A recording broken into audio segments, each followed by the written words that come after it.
you try to be true, and you feel sometimes it's on the verge of a kind of craziness, but it isn't really craziness. It's really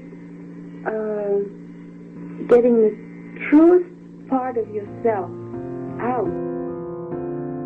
With her international sex symbol status, multiple marriages and divorces, and questionable origins and end, Marilyn Monroe might be one of America's archetypal fallen women. But what might she say about her own story? No one ever told me I was pretty when I was a little girl. All little girls should be told they're pretty, even when they aren't. When I thought about writing a song for Marilyn Monroe, this is the quote that hooked me. It immediately screamed to me that within it was not only a song, but also a part of her story she wanted to tell that had been eclipsed in favor of more tantalizing aspects of her life.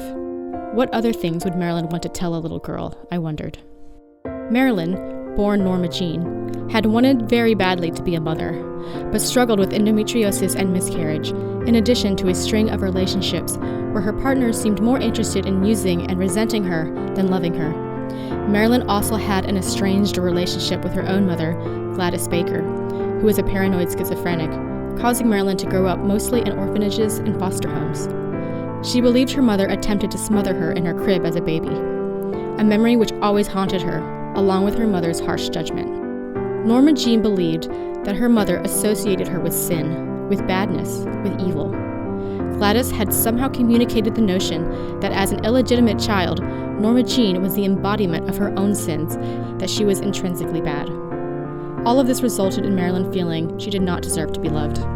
In the song, Marilyn imagines the things she might tell her daughter to prepare her for the world, things she maybe wished not only her mother had said to her, but also things that all little girls deserve to hear. Not to prevent them from becoming so-called fallen women, but in spite of it. Marilyn died of a drug overdose at the age of 36, with her dream of motherhood, and more importantly, her dream of being loved for who she was, unfulfilled. However, I don't think if Marilyn could tell more of her story, she would paint herself as an object of pity. That's why in the song she not only talks about what she might tell her future daughter, but also what she believes to be true about herself, despite what anyone else might think.